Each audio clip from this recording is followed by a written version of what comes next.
karpuza gül oldu. Nüşün axı incar elədir. Allahın qarşısında o qədər günah eylədir. Bunu bir gətirir ürəyimə deyir qardeş. Bakının dəyərli evladıdır Namiq qardeş.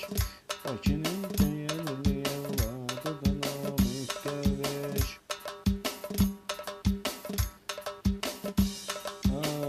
Hər insan dünyaya gəlib valla getməlidir.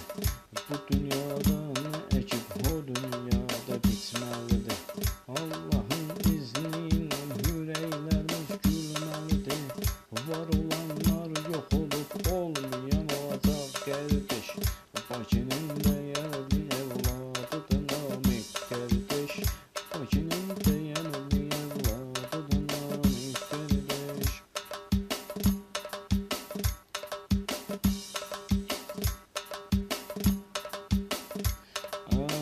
Xalqına yol göstərib məsləhət verib babamız. Bilənlər bilirdi ki Qarabağdır torpağımız. Ucadan ucaq deyə yüksəldi bayrağımız. Əskər zabit almayıb sadə vətəndaş qardeş. Bakının dəyərli evladıdır Namiq qardeş.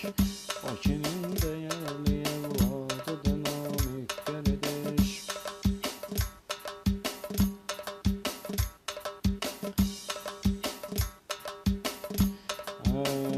Teki ölkəm düzələ, insanlar xoş günlər görə. Namiqin sözlərini insan başa düşüb dərk edə.